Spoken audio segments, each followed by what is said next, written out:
સુરતને હરિયાળું અને પ્રદૂષણ મુક્ત બનાવવાના સંકલ્પ સાથે બેસ્તાન ખાતે 25,000થી પણ વધુ ઓક્સિજનયુક્ત વૃક્ષોના મેગા વૃક્ષારોપણ અભિયાનનું આયોજન કરાયું હતું।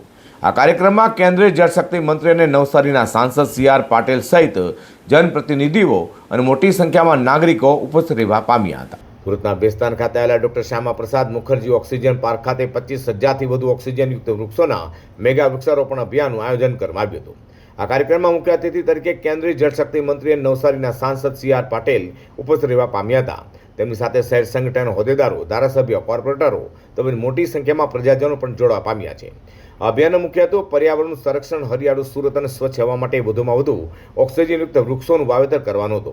આયોજકો દ્વારા નાગરિકોને મોટી સંખ્યામાં ઉપસ્થિત રહી વૃક્ષારોપણમાં સહભાગી બની पर्यावरण बचावना संकल्प ने मजबूत बनाने अपील पण कराई है। इन्होंने आज इस प्लॉट के ऊपर एक साथ 25,000 वृक्ष लगाने का एक संकल्प करके यहाँ पर उन्होंने आज 25,000 वृक्ष एक जगह पर लगाए हैं। मियावाकी की इस योजना के अनुसार बहुत जल्दी ही ये वृक्ष बड़े हो जाएंगे और ये सभी जो वृक्ष लगाए ऑक्सीजन युक्त ये वृक्ष है। इसके कारण शहर में ऑक्सीजन भी बढ़ेगा। लोगों को जो हवा में ऑक्सीजन की आवश्यकता है, धीरे धीरे पोल्यूशन के कारण उसके अंदर जो कमी आ रही है उसको कम करने के लिए ये ऑक्सीजन युक्त वृक्ष लगाना ये अत्यंत आवश्यक है।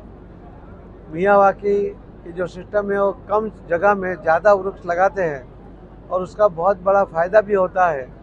तो आज ये वृक्षारोपण का कार्यक्रम सूरत महानगर पालिका, कलेक्टर कचहरी और पुलिस कमिश्नर और सभी संस्थाओं को सहयोग लेते हुए भारतीय जनता पार्टी ने इस सहयोग से आज इतने 25,000 वृक्ष लगाए। मैं भारतीय जनता पार्टी के जो शहर अध्यक्ष है परेश भाई पटेल उनको भी, मेयर श्री को भी और स्टैंडिंग कमेटी चेयरमैन, सब एमएलए, सभी कॉर्पोरेटर और सभी संस्थाओं को भी बहुत बहुत अभिनंदन करता हूँ।